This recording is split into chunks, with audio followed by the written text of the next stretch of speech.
Hello, Ilka. As always, it's very good to see you. And I'm very happy that we are doing this interview today, where you get to introduce the symposium in your own words, because as I've learned, no one can, deliver the spark the symposium has to offer quite as well as you can. That's how you won me over for the symposium. I get to be a co-host this year, which I'm very honored to be, because it's a very it's a project or an event that really deserves to be out there and deserves to be seen by a lot of people, and I'm very happy that I get to help. And yeah, why don't you introduce yourself to our viewers out there and tell us a little bit about who Ilka is. That's always a question that flusters me. Who am I? But before I go into that, I do want to thank you. When we spoke almost a year ago, the prospect of putting the entire event online was something that I felt completely overwhelmed by. And I appreciate the many hours and hours and hours and hours and hours of work you've definitely already put into that, and all the helpful tips on making it possible to interview people who are all over the world or across the world. So I really, really appreciate your help and you for, doing this together with me. I'm glad. The question, who am I, typically leads to people naming off, counting off all kinds of titles, and there's plenty of those, but that does not define me. I am, who am I? I'm a horse lover. I've loved horses since I can remember. And who am I too? I think I have a sense of idealism that definitely defines me. The belief that things can be good and things can just work, and that optimism that I know we share definitely is something that colors my perspective. It is a part of me. And all of that is rooted, as contradictory as it may sound, in psychoanalysis. Classic. Classic, you know. So how does that combine? I mean, what does that make me do? Or I think that my work is a large part of who I am as well. I'm a clinical psychotherapist, and I've specialized in trauma work. So I work a lot with especially high complex traumatized people. And the interesting part of that is that I incorporate horses, and I don't work with horses. I don't use horses. I actually have horses as part of the team on equal level, on eye level, as I like to call it. So who am I? I'm passionate. I think I do have a tendency to be humble, not because of lack of sense of self, but because of the enormity that is involved when you get to be around others. And I love horses. Cool. So that's the chorus, basically. That's the core. That's cool. And do you think that's kind of the foundation for the symposium too? Well, it definitely led to it, so to speak. The symposium. My work was definitely a factor in that, because I started working with horses in the therapeutic context 17, 18 years ago. And at that time, I thought I really knew my horses. My horses have, at the time, they were living on the property with us. And so my kids were around the horses and chickens and the trampoline and the pool and the garden and the dogs and the cat. They were definitely a part of our family. And I thought I knew my horses in and out. And then starting to work with them and with people, I realized I don't know enough. I saw things in the horses, with the horses, in the interaction with people, that left my mouth open, my jaw dropped. And so that ongoing curiosity it stirred my ongoing curiosity to say, okay, I thought I knew, but there's more, so I want to learn more. So that's always been there. As I progressed in my work, as I got more experience in my work, that sense that there's other people out there who know a lot more than I do are out there. That's definitely a starting point. And at the same time, though, our field, or when I'm talking about our field in therapeutic, equine assisted therapeutic field, a lot of people struggle financially. When I moved to Germany, I have the same issues. I had to build everything from startup. It is very, very difficult to get funding. It is very difficult to educate people. And so I've always wondered, okay, what can I do to make this more accessible to the public? So those were two parallel processes. And I got to the point where I wanted to, because I'm luckily enough, I'm connected to so many people worldwide, that curiosity part was like, okay, I want to meet with people, and I want to meet in person with people because I want to learn from them. And so I posed this question on Facebook, okay, who's interested? And I want to meet people, I want to learn more. Who's interested in meeting? And because it was on Facebook, it was public. So people joined in and said, well, I want to do this too, and I want to do this too, which then posed me with the question mark of like, oh, how am I going to organize this? Okay, if I organize it, my selfish need to want to learn suddenly got so much bigger.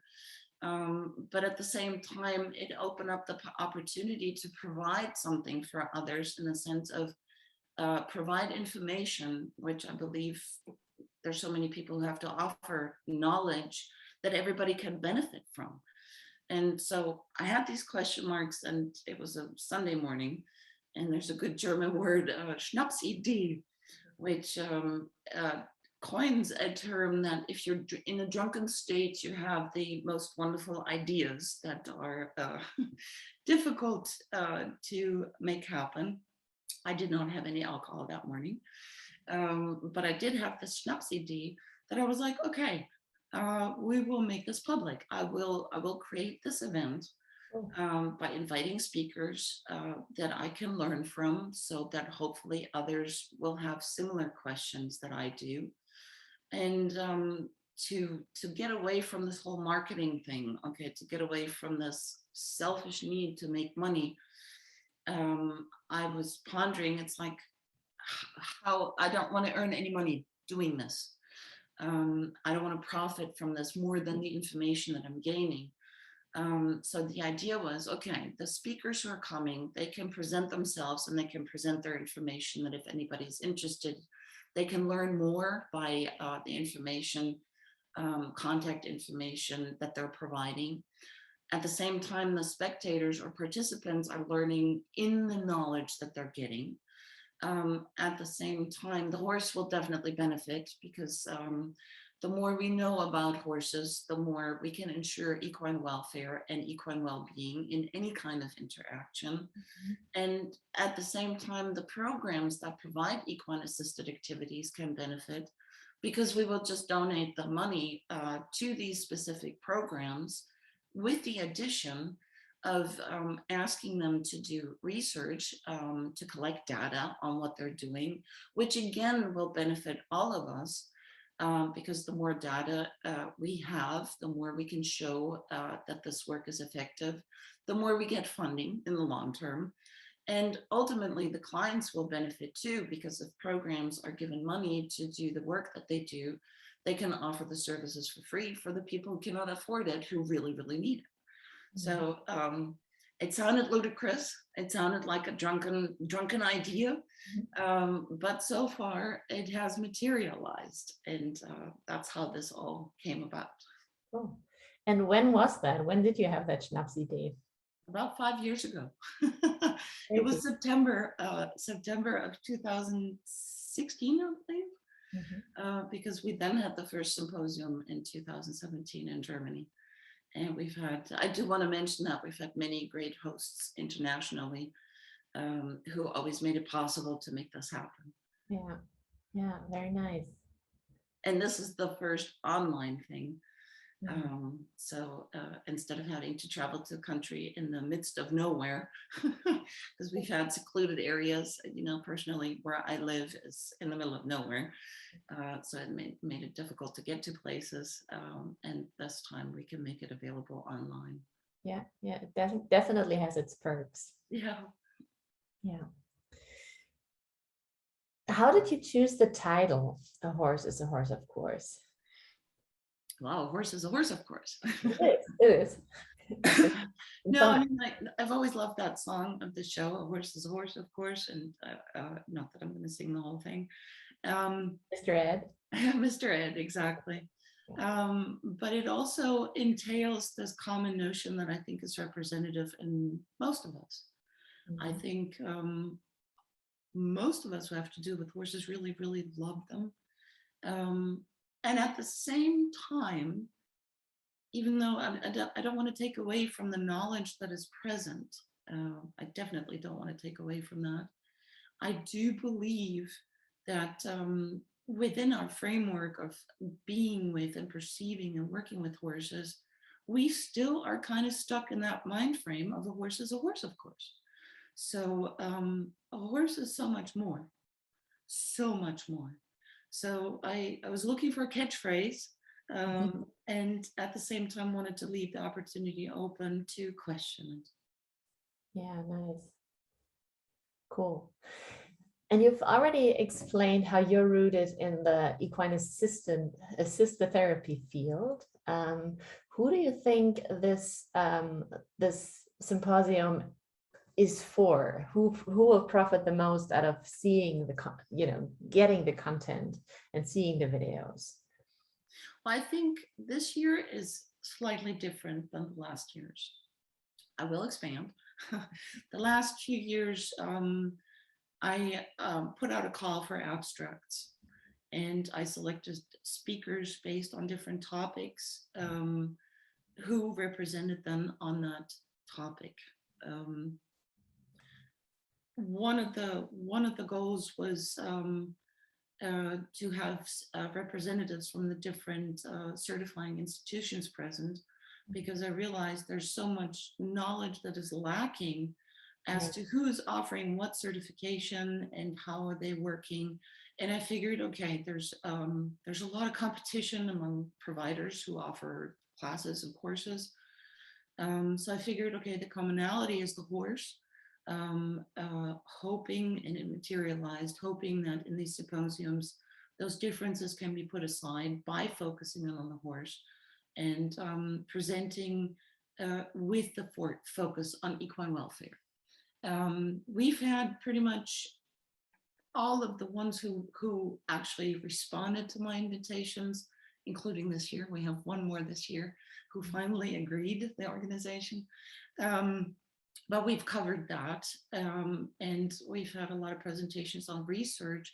So this year, to me, was more the focus of the interaction, the actual interaction, because how do we actually connect with the horse? What is the relationship like with the horse? For anyone, for any horse person. I'm getting to that, to expanding it, to making it, I think everybody who has anything to do with horses can benefit from this symposium, because whether you work with them therapeutically or just in any kind of work setting, whether you do writing or coaching or psychotherapy with it, it's an interaction. But the ones who just have a horse on pasture interact with them, and the ones who ride interact with them, and the ones who just love them, hopefully. You would hope that when you love them, you interact with them. It all comes down to the daily interaction with the horses. So ultimately, I believe the symposium, the selection of the speakers was chosen to where everybody and anybody who has an interest in horses and who has anything to do with horses, be it professionally or privately, can benefit from this. So I hope can benefit from the symposium. Yeah, beautiful. And how exactly did you select the speakers for this year? You said that you kind of broadened, the perspective that you were looking for, that you were using to choose the speakers for this year. But how did you do that? I will add that I know so many people who are really, really wonderful with horses. And I know a lot of people who have a tremendous amount of theoretical considerations and theories about horses. Definitely wonderful people. My goal this year, though, was to actually seek out those who do not market themselves, because then the focus always shifts. When you teach about horses, I think you spend more time preparing the courses instead of daily interactions with them.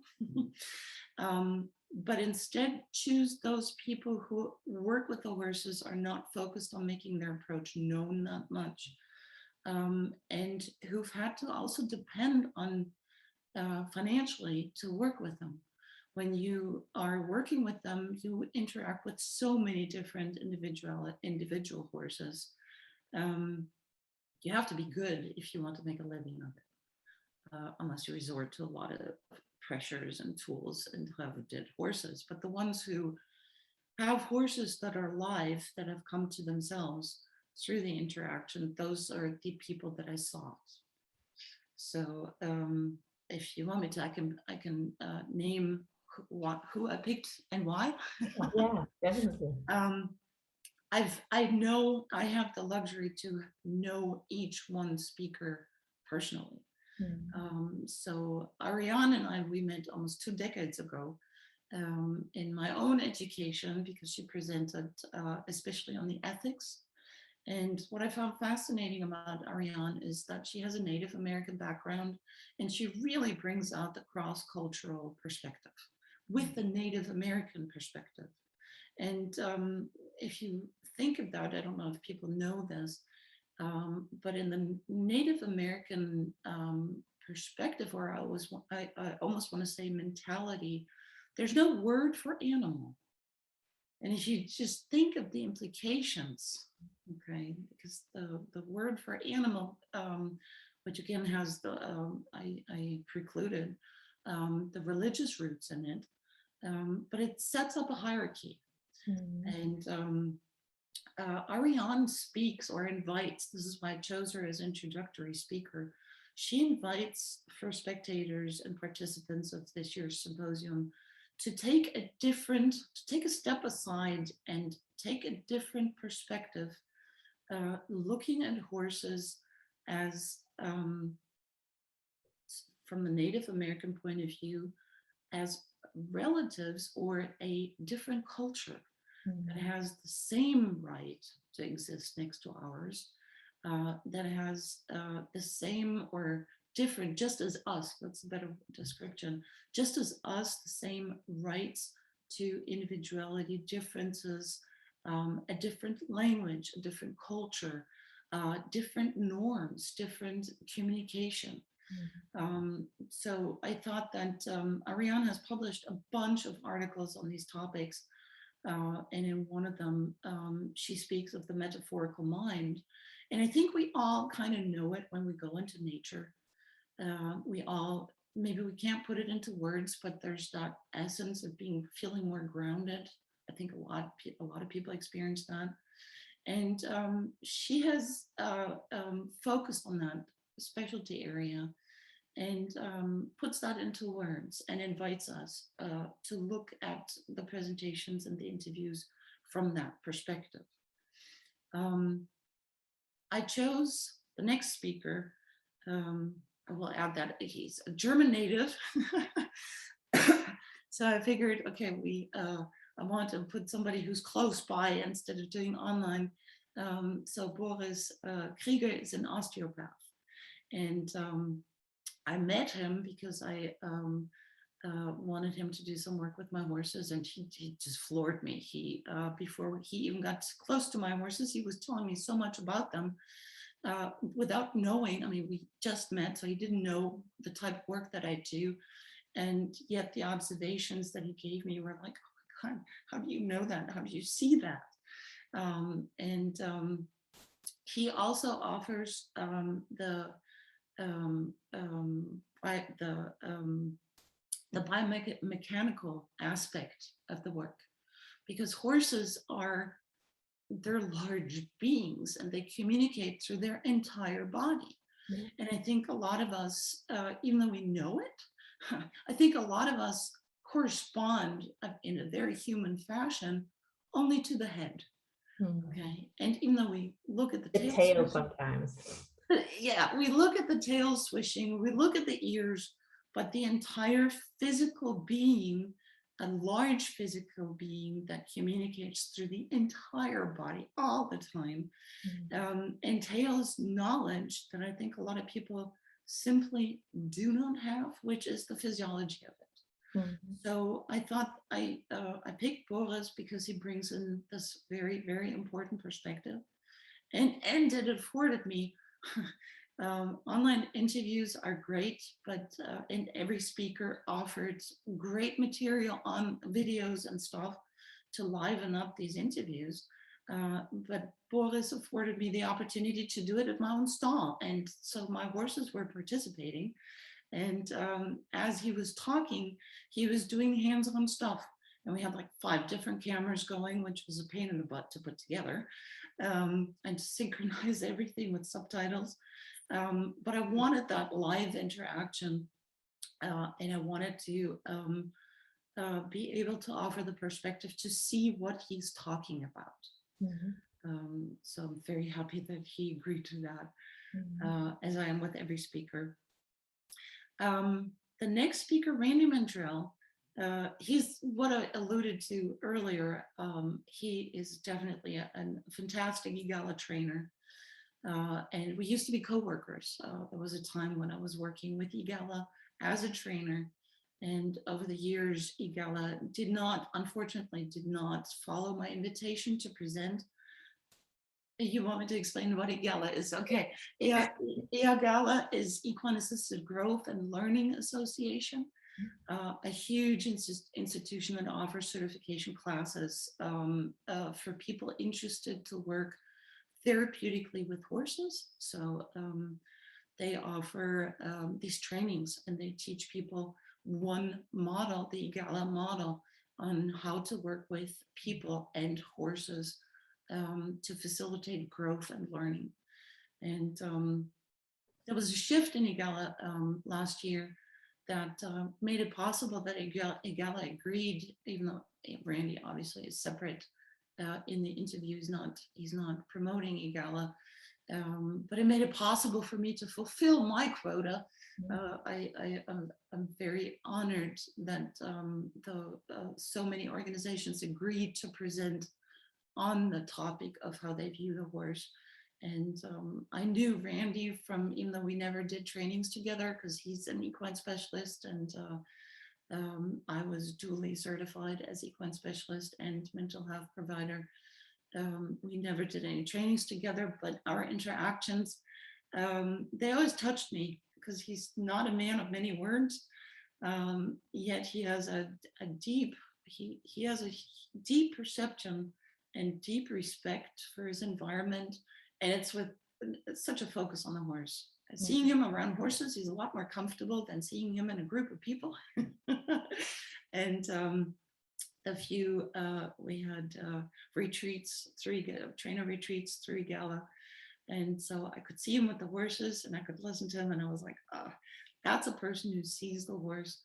And so he shares in part also personal parts about how as he went through the transformation of growing up in Texas, working in the cowboy way with horses, and how his view shifted to really seeing horses as different beings. So I'm very happy to have him participate in this and agree to the online format, which people can see in the video. There were times where him being a man of not many words, you could see he was struggling for words with the many questions that I asked him.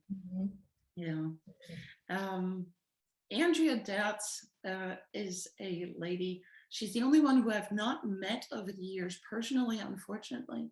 We had a few opportunities and it never happened. But I met Andrea many, many years ago. Again, I was contacted. She contacted me or I contacted her. I don't remember anymore. But I had read about her, about tango with horses. And I was like, dancing tango with horses. Okay, that kind of stirred my interest. Mhm. And in our first conversation, she described an example, a situation that she expands on in the interview. And in her description, she described very clearly how she responded to the horse instead of reacting. And to me, there's a difference in just reacting or really responding. Responding includes being able to understand the language, to listen. And so when she described that example, I was like, ooh, yes, here's another one who can elaborate and show what she sees, how she sees, what she perceives.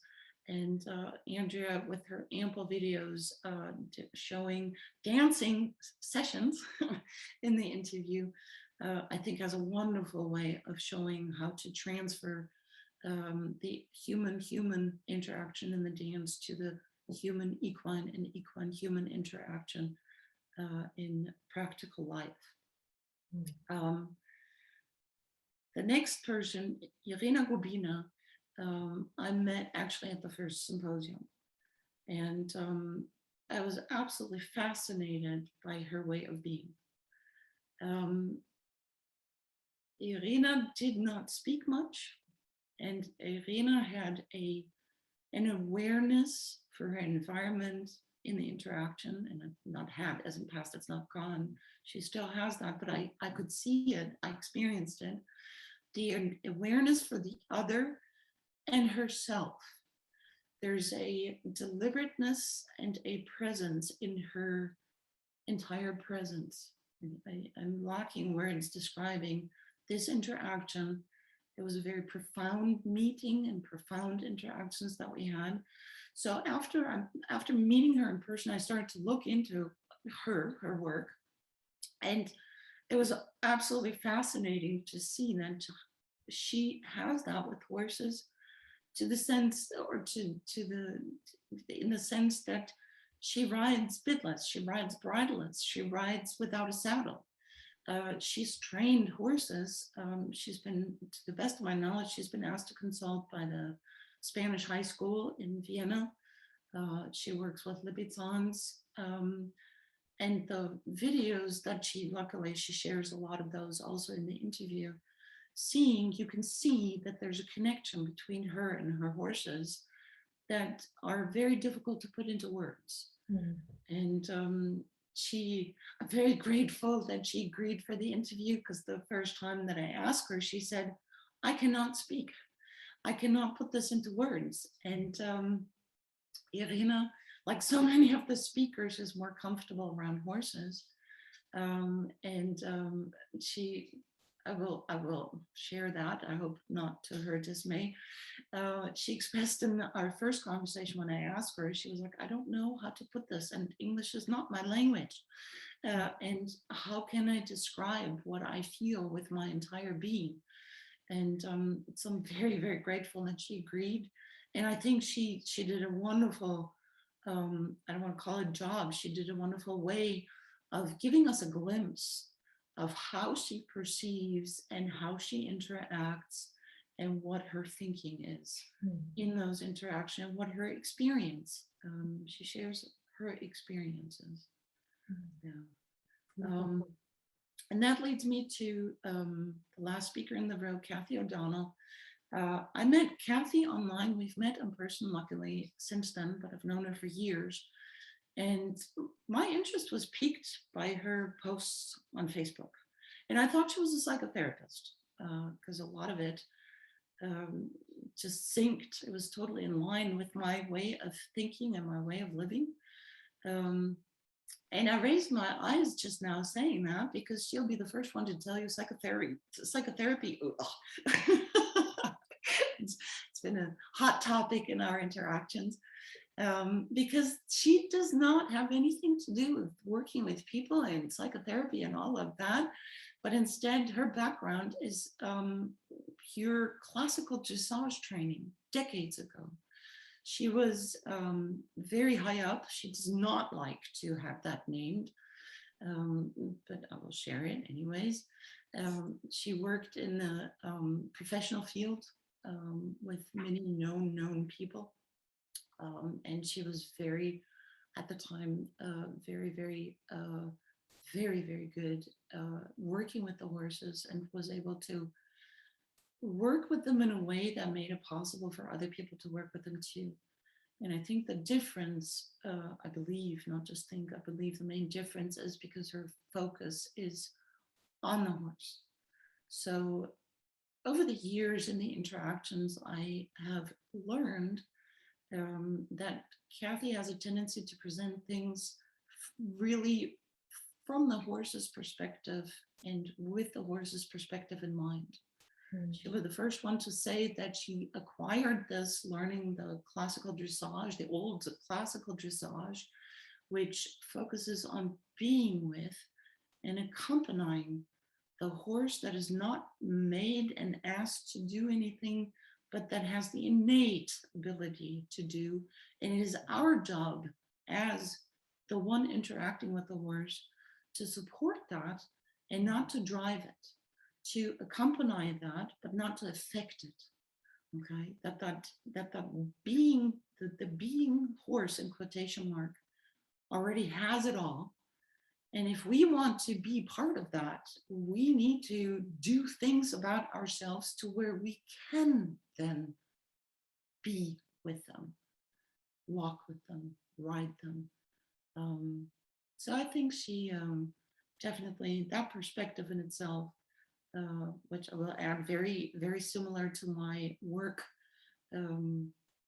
ethos, I almost want to say. It's very similar to how I work, what I try to facilitate with beings, how I live, in my opinion. Very many similarities, and took me ages to convince her to participate. I mean, literally ages. So again, as with every other speaker, I'm very grateful that she agreed to be interviewed. And you will see it's quite a lengthy interview because I think her perspectives, the interviews grew longer as I myself got more comfortable doing the interviews. And I think she, after overcoming her initial insecurities, as we all did, I think she offers a wealth of information if one can listen with the focus of getting to know that other culture. Yeah, that sounds beautiful. Yeah, very valuable. How did, doing setting up the symposium for so many years and interacting with all these people, how did that change your view on the horse or your work with them? It did not alter much on my perspective on horses. It has definitely enriched it. Getting to hear so many different perspectives, getting to learn about so many different viewpoints, incorporating that what is so important to me, to let each one sit or stand next to each other without competing against or excluding the other viewpoint. It has definitely offered me the opportunity to perceive things from different angles. And so, excuse me, with each speaker, with each presentation, with each interaction I've had with the people I personally wanted to learn from,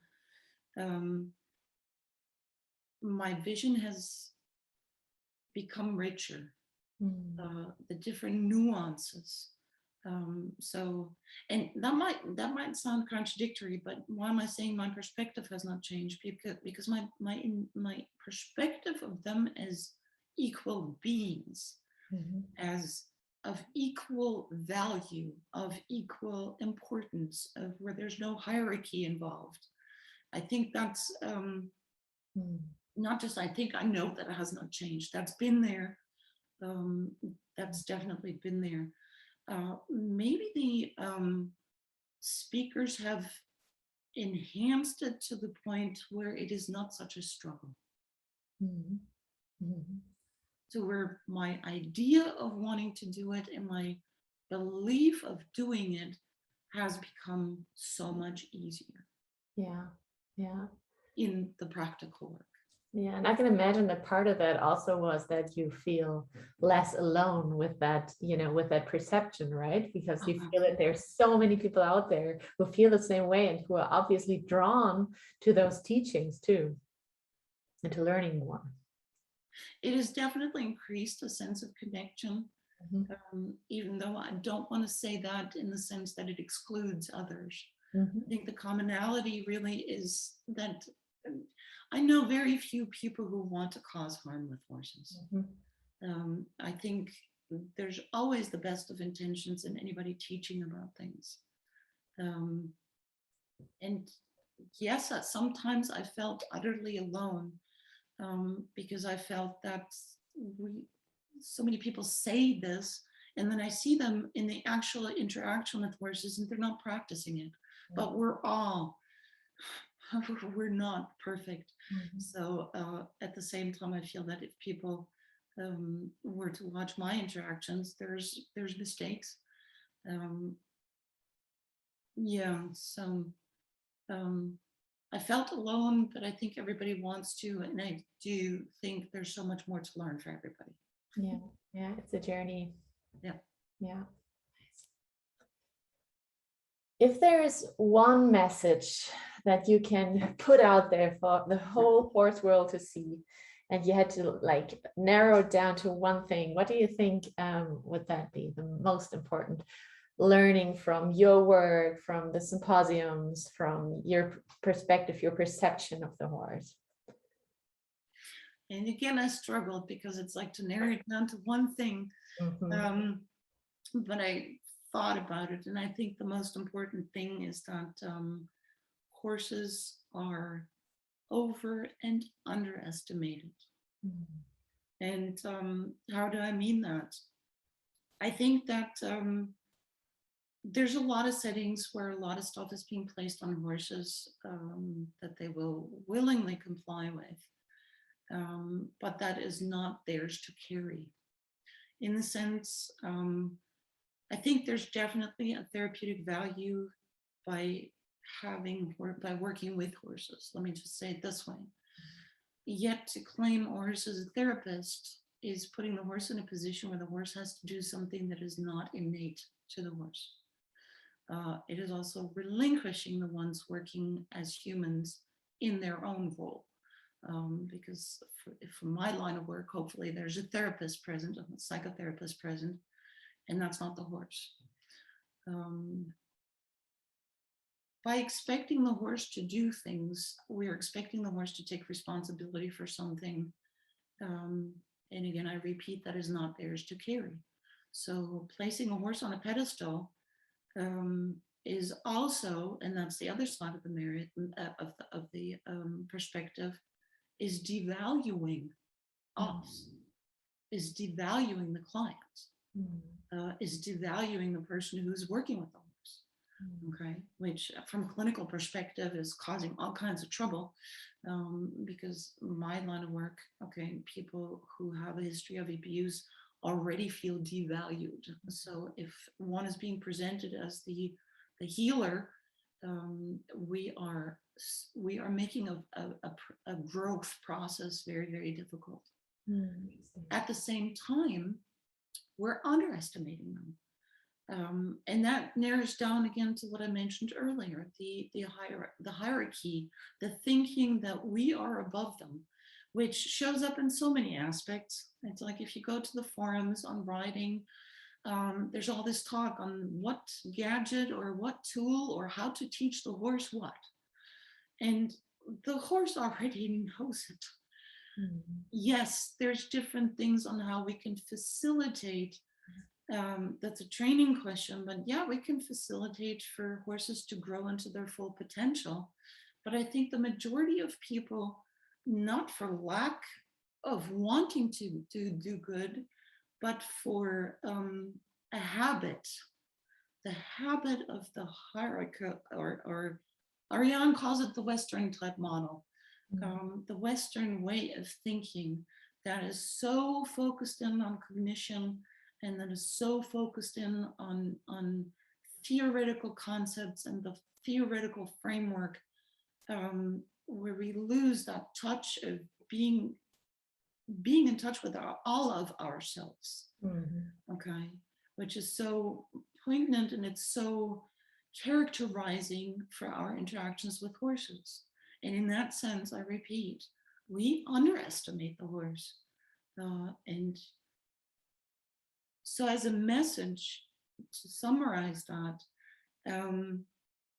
if people are, what I wish for people to take away is to be aware of that and open themselves up to experiencing or starting to look at things from an equal perspective. I call it on eye level. I call it on equal stance. They're not higher, they're not below us. They're different, very, very different. Yeah, that's nice. That's nice. And the last question that I want to ask you is one that I love, because it's one that's always asked in one of the podcasts that I listen to all the time. It's the podcast by Elena Rauer. And the question is, what is your favorite view? And it can be asked or answered metaphorically as well as literally, whichever one speaks to you more. So which one would that be for you? Well, I alluded a little bit in my answer that I just gave. Here comes my idealism out again. In a perfect world, it is possible to coexist and interact with each other on the same level, where there is no hierarchy, where we are in contact with ourselves, we're aware of how what we do is affecting the other, where we're able to see the other and see their perspective, see their viewpoint without taking it personally, without feeling attacked, without feeling superior or inferior to them, to where every being has a right to exist. And by having that perspective and being aware of when we're reacting and how to respond, and responding again, it's a deliberate, conscious interaction that entails seeing the other. That would be my wish, my view. I think it's one of the benefits we as humans have, that we, even though I talked about the cognition, we have the benefit of experiencing, of sensing, and we have the benefit of understanding, hopefully, or at least having the cognition, so where there's a prospect of understanding. And this entire polarization that is taking place these days, the symposium, I alluded to that, this platform to view different perspectives, this platform to bring in different perspectives, that in this competitive world where we have this drive to exist, it often entails existing at the expense of another. We as humans tend to define ourselves, again, a lot of times at the expense of the other. There's always an opposite. This opposition, I have an opinion, so there must be somebody who has a different opinion and they're automatically against me. It is not so, in my opinion. My view is we're this togetherness, or let me expand on this. What is connection? Connection is relationship. When we feel connected, we feel seen. And Kathy O'Donnell alludes to that a lot too in the horse world. For us to be seen means that we can be ourselves, but we also leave the room for the other to be themselves. And when that is given, it is possible to connect. It is possible to have a relationship. It is possible to have deep connections. And that is my view, the idealism, it is possible, the invitation that it is possible, the hope that it is possible, and the experience that it is possible. Yeah, that's profound. Yeah, I love that. Thank you very much. I think you expanded all of our view, at least on the symposium, in the last about 45 minutes. If you, as the viewer, have any questions about the symposium, please don't hesitate to ask us. And if you want to sign up or just learn more, go to www.horse-symposium.com. We're looking forward to having you. And I think that this format, that this event can actually help so many of us get further ahead on our journey towards a greater understanding of life as a whole, really, but yeah, most definitely of horses. So yeah, looking forward to seeing you there.